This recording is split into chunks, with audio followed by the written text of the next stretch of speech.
سلام، من پریام و خوش اومدین به یه ویدیو دیگه با من. راستی سال جدید میلادیتون مبارک. سال 2025 خوشیوم 2025 عزیز. من عاشق زمستونم، عاشق برفم. با اینکه خیلی زود سرما میخورم، خیلی دیرم حالم خوب میشه، ولی عاشق اون وایب سرما و برف و آدم برفی و به خصوص عاشق این بازه زمانی هم که از کریسمس از سال جدید میلادی تا سال جدید خورشیدی وجود داره، چون قشنگ تو این تایم سال جدید میلادی یه جوریه که یه رفرشه. تو میشینی یه هابیت ترکر واسه خودت می‌نویسی، یه سری عادت‌های بدتون می‌خوای بذاری کنار، یه سری عادت‌های خوب می‌خوای به خودت اضافه کنی و اینا. مثلا عادت کنیم که بیشتر میوه بخوریم، بیشتر سبزیجات بخوریم، یا مثلا غذاهای پروتئینی به رژیم غذاییمون اضافه کنیم. دارم دغدغه‌های خودم میگم چون واقعا میوه خوردن و مثلا غذای پروتئینی خوردن یکی از دغدغه‌های منه، چون من اصلا سالم غذا نمیخورم، حداقل از نظر خودم. و تا سال جدید خورشیدی قشنگ یعنی آماده ای که یه زندگی جدید، یک می‌بینی چی میگم؟ البته اگه اتفاق غیرمنتظره‌ای که کنترلش دست خودت نباشه برام نیفته. ولی کلا زمستون رو خیلی دوست دارم. حالا میخوام آماده بشم تا برم برای اولین بار توی کل عمرم اسکی بکنم. اسکی روی یخ. البته اگه مثلا عاشق فیلم‌های کره‌ای و این چیزا باشین 100% صحنه کیمجاندی و گوجونپیو که داشتن روی یخ اسکی میکردن میاد به ذهنتون و منم الان اومد تو ذهنم. ولی خب من هیچ کسو ندارم مثل گوجونپیو و خودم تنهایی میخوام برم اسکی روی یخ و با مامانم میخوام برم و دوستم. فکر کنم برای اولین بار بد نباشه، تجربه خوبی باشه. بریم که کلی بخوریم زمین. پس من زودتر برم آماده بشم تا دیرم نشده. فعلا توی پیست اسکی میبینمتون. وایس اوور پریا برگشت. Somehow scary. بهمون کفش اسکی و زانوبند و آرنج بند و کلاه ایمنی دادن که ما اولش نوبازی در آوردیم و اول کفش اسکی رو بامون کردیم. بهتر نبود اول اینا رو بپوشیم؟ این اسکولا. آره باید اونو بپوشیم. چجوری اینو من بکشم بالا یا از زیرش بدم؟ اینجا درگیر بودم که زانو بندم رو پام کنم. چرا نمیتونم؟ کشید آره. شلوارت پاره میشه بیافتی.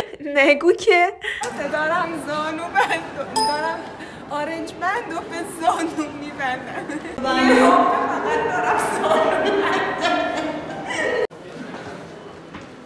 ناخونم شکست. یعنی قشنگ از وضع موهام معلومه که من چقدر درگیر اون زانو بنده بودم. تازه ناخونم هم زدم شکوندم. نه یه کوچولو شکست.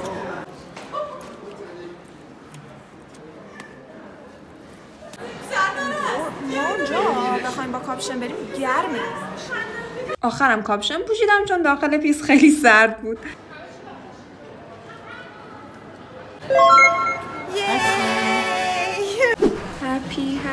هپی بریم که بخوریم زمین.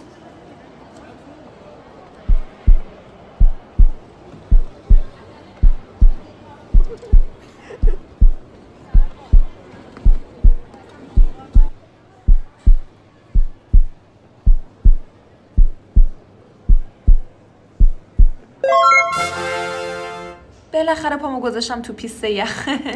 اون اول کار که وارد پیست یخ میشی بهت از این دلفینا میده که حالت عصا داره و میتونی به کمک اون لیز بخوری روی یخ تا زمین نخوری. اینجا لیترلی اولین دورمو زدم. Yes baby از چشات معلومه که you're doing well. اولش انقدر میترسیدم که فقط از لبه های پیست اسکی میکردم. بعد کم کم اومدم تا وسط ها که وسط ها هم یه ذره اسکی کنم، با اینکه شلوغ بود و برای من ترسناک بود این کار. ولی دیگه کم کم سعی میکردم از اون کامفورت زونم بیرون بیام تا بتونم یه ذره بهتر اسکی کردن رو یاد بگیرم. بلدی ول کن دستتو نترس. مامانم داشت تو دلش به من انگیزه میداد و صداش توی ویدیو ضبط شده. فرین آره بابا بلدی برو. بعد اونجا گوشم هم تیز کرده بودم. مربیایی که داشتن به شاگرداشون تمرین میدادن اونا رو گوش میدادم و سعی میکردم تکرارشون بکنم. اینجا هم خسته و کوفته بعد یه دور کامل اسکی میام پیش مامانم. بعد مامانم تعریفم میکنه، میگه آفرین خیلی خوب اسکی میکردی و من ذوق زده میشم. چی شد؟ اینجا خودم انداختم زمین که زمین خوردن رو یاد بگیرم و مامانم نگرانم شد. بعد این مربی مهربون بهم یاد داد که هم چجوری زمین بخورم که ایمن‌تر باشه، هم چجوری از جام پاشم. چرا افتادی؟ بعد که مامانم فهمید خودم انداختم زمین. یه بار دیگه بیفت. خوشش اومده بود، میگم یه بار دیگه بیفت. بچه‌ها توی اسکی اگه میخواین زمین بیافتین سعی کنین حتما رو به جلو زمین بیافتین، نه رو به عقب، برای اینکه از جاتون پاشین یه زانوتون رو بیارین بالا، دستتون رو بزنین روش، یه دستتون هم بزنین زمین و از جاتون پاشین. حالا برین هی همش بخورین زمین و مجونین اگه فکر کنین این من نیستم. نه این نه، اون قبلیه. این نه این نه، مجتبی حدش کن. این نه. حالا اینم ببینید که چطوری میپیچم. بله خیلی حرفه‌ای. واو. دیگه آخرای سانس که رسید حسابی گشتمون شده بود، تقریبا ساعت 3-4 ظهر و اینا بود و تصمیم گرفتیم که بریم نهار بخوریم. خیلی سرد بود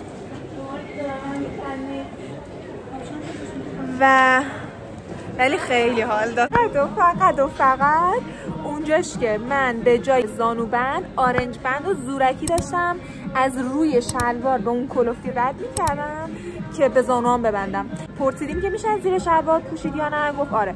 خواستیم از زیر شلوار بپوشیم که بعد از اینکه پوشیدیم اومدیم آرنج بندا رو ببندیم، تازه فهمیدیم که از تو چاق‌ترن. اون وقت اینا چجوری اینو پاشون میکنه وقتی تو پای تو نمیره؟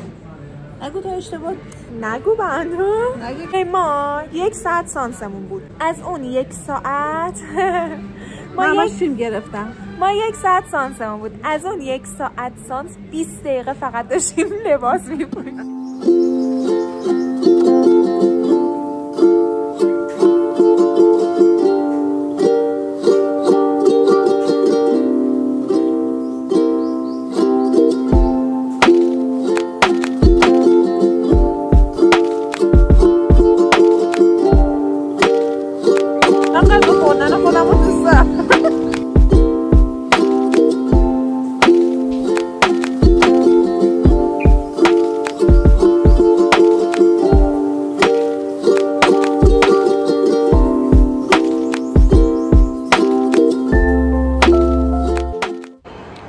پیستی که ما اسکی کرده بودیم داشتن هاکی میکردن.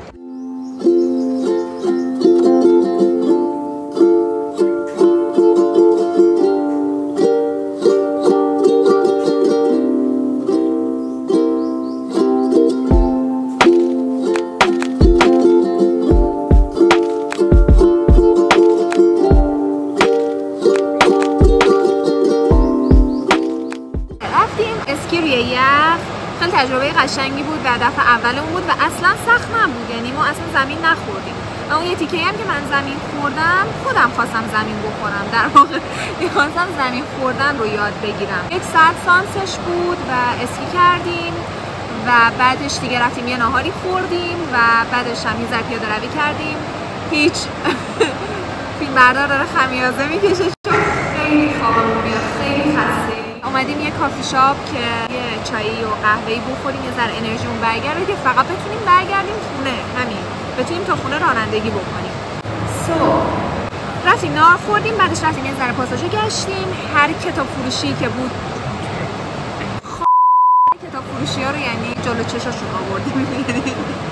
هیچ کتاب فروشی نبود که میس بکنیم و هیچی هم نخریدیم، فقط میرفتیم توش و میومدیم دیگه. انگار میشنه، هر کتاب فروشی که میبینیم باید بریم و توش رو ببینیم و همه کتاباشو یه نگاه بندازیم و بیایم بیرون، یعنی اون موقع میشنمون کامپلیت نمیشه. همین اینم از امروز ما. مرسی که تا اینجای ویدیو با من بودین. بیا مرسی که تا اینجای ویدیو با من بودید. امیدوارم که از این ولاگم هم خوشتون اومده باشه. هر نظری داشتین برام کامنت کنین. خدافظ.